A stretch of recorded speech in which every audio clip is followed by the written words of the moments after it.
அனைவருக்கும் வணக்கம். ஒரு சிறு வயிற்று பிரச்சனைக்காக நான் மருத்துவமனையில் அனுமதிக்கப்பட்டுள்ளேன். 15/8/25 அன்று இரவு 9:23 மேடம் ஈஸ்வரிராஜ் அவர்களின் ஜாமக்கோல் வகுப்பில் நான் மருத்துவமனையிலிருந்தே கலந்து கொண்டேன். என்னுடைய ஒரு ஜோதிட தேடலுக்காக. அப்பொழுது அவர்களிடம் யாராவது கேள்வி இருந்தால் கேளுங்கள் என்று அவர்கள் கேட்டார்கள். நான் சொன்னேன், மேடம் எனக்கு ஒரு கேள்வி உள்ளது, நான் கேட்கின்றேன் என்று. நான் கேட்ட கேள்வி, என்னுடைய பரிசோதனை முடிவுகள் எனக்கு சாதகமாக வருமா என்பதுதான் நான் மனதில் எடுத்துக்கொண்ட கேள்வியும் அவர்களிடம் தெரிவித்த கேள்வியும் அதுதான். உடனே அவர்கள் ஒரு ஜாமக்கோல் போட்டு, உங்களுடைய கேள்விக்கு பதில் நல்ல பதிலாகத்தான் இருக்கும், ஆனால் அது சிறிது சமயம் எடுத்து உங்களுக்கு முழு தீர்வையும் அளிக்கும் என்று அவர்களால் எனக்கு கூறப்பட்டது. எனக்கு உள்ளது சிறிய ஒரு மரண பயம். ஒருவேளை என்னுடைய சிடி ஸ்கேன் ரிப்போர்ட்டில் கேன்சர் நோய் வந்து எனக்கு தெரிவிக்கப்படுமா திங்கள் அல்லது செவ்வாய் காலையில் என்று நான் பயந்து கொண்டிருந்தேன். ஆனால் எனக்கு அவர்கள் ஜாமக்கோலில் பார்த்து சொன்ன தகவல் இதுதான்.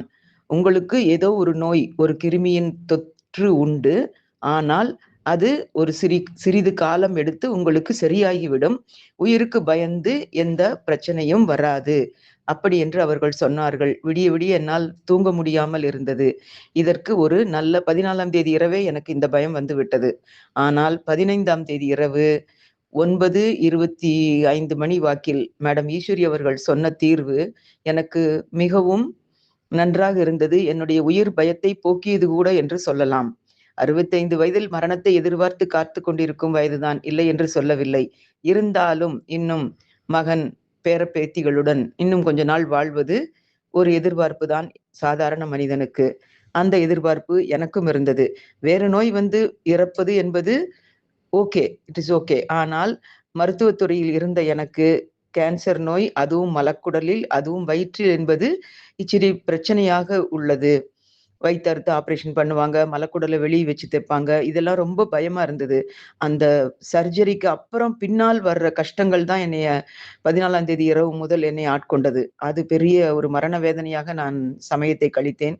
இருந்தாலும் திருமதி ஈஸ்வரி மேடம் அவர்களுக்கும், திருமதி கவிதா மேடம் அவர்களுக்கும் என்றும் என் நன்றியை தெரிவிக்க நான் கடமைப்பட்டுள்ளேன். ஜாமக்கோல் என்பது 100க்கு 100 உண்மை என்பதை இந்த ஜாமக்கோலின் மூலம் எனக்கு புரிய வைத்த உங்கள் இருவருக்கும் மிக்க நன்றி மேடம்.